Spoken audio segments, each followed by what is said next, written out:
The fall of President Bashar Al-Assad after 13 years of civil conflict in Syria brings an end to a decades-long dynasty. Difficult times, however, still lie ahead of the war-torn nation as it grapples with complex competing interests, from Islamists to groups linked to the US, Russia and Turkey. For more analysis, we're joined by Dr. Nicholas Westcott. He's Professor of Practice in Diplomacy at the University of London's School of Oriental and African Studies. Professor Westcott, we just mentioned a very short summary of what lies ahead. Syria is not short of salutary lessons from the Arab Spring, from Libya in 2011, from Iraq in 2003. Is there anyone who is in relative control in Syria right now might learn from the past? I think there's a great deal they can learn. The takeover has been fortunate in that it has been relatively bloodless. The Assad regime's military forces basically gave up, took their uniforms off and disappeared. So Tahrir al-Sham have HTS, as they are called, have effectively managed to take control of the largest part of the country, not all of it, but are in Damascus and are in a position of strength because their forces basically remain the only ones now dominant through that largest part of the country. So they have an opportunity now to remake the political structure of the country. Its leader, Al-Jilani, has been around quite a long time, had experience in Iraq. He comes out of a jihadist background, but has been making efforts in recent years to moderate the ideological position of HTS and be more inclusive. But we wait to see how inclusive he is going to be.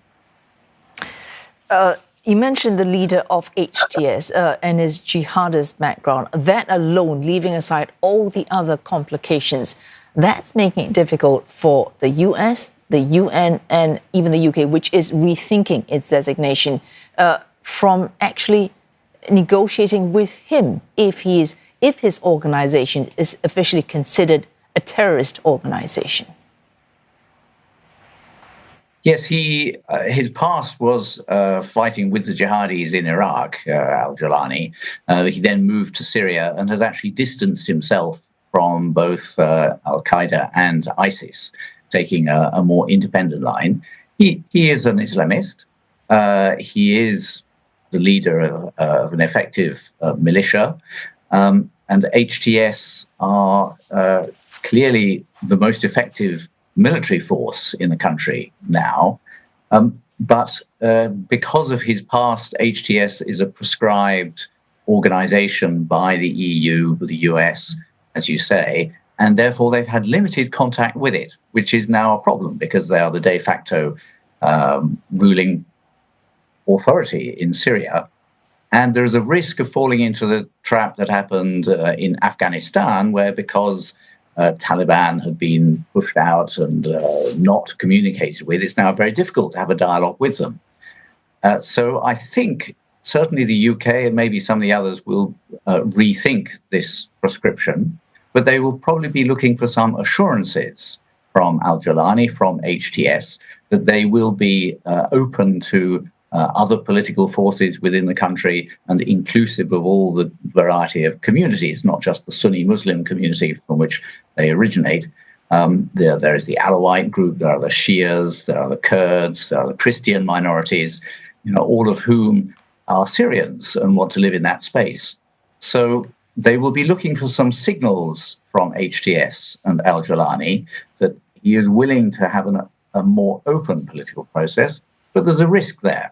If it's too open, then the divisions that have caused such severe civil conflict in Syria in the past decade will remain. And there is a risk that the various revolutionary groups, rebel groups, start fighting each other. So the international community has an important role to play, and we wait to see whether they are willing to engage with HTS in order to play that role. Well, international actors so far have seen Syria as essentially a way in which they can stage their own battles to combat and maintain their own vested interests. Why should they change now if they have not done so in the past? That's a very good point. And one reason the Syrian civil war went on for so long and has ended up as a frozen conflict is because different external parties supported different internal parties in the war. So the Turks were supporting those who were opposing the Kurds. Shia countries supported the Shia minorities. Sunni countries in the Gulf supported the Sunni rebels.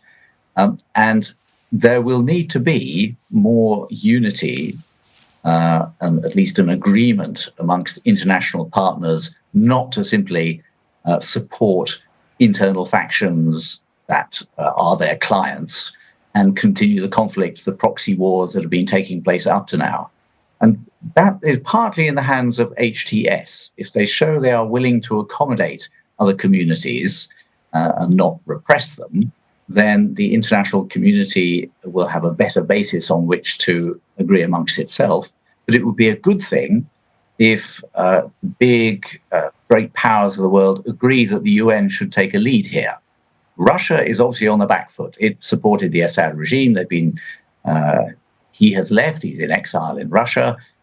Rumors are that the Russians have actually abandoned their port facilities in Tarsus and moved out their aircraft from the Hamaimon Air Force Base. So they no longer have a significant presence in the country to influence the debate. But Turkey has a lot of influence with HTS. Iran will be, again, keen to retain some kind of foothold there.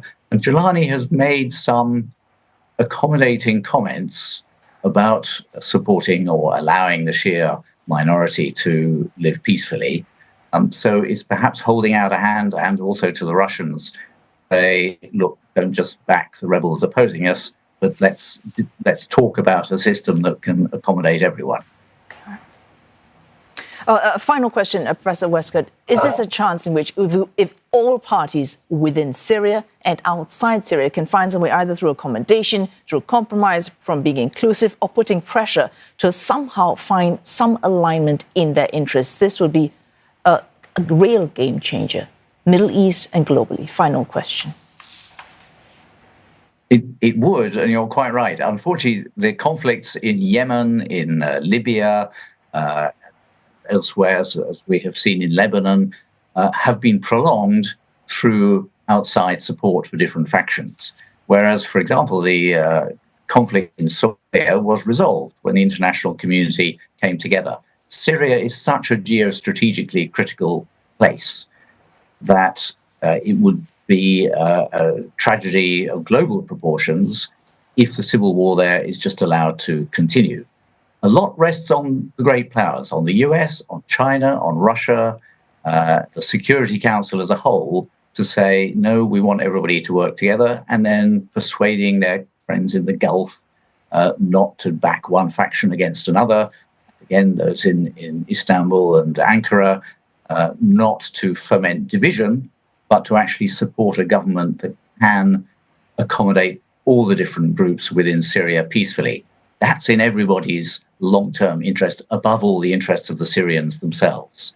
But whether that will happen, we'll look to the Security Council, which is meeting today. We'll look to China as well as the others to see whether they're willing to take a forward position in promoting peace rather than conflict. Oh, thanks, Dr. Nicholas Westcott from the University of London's School of Oriental and African Studies.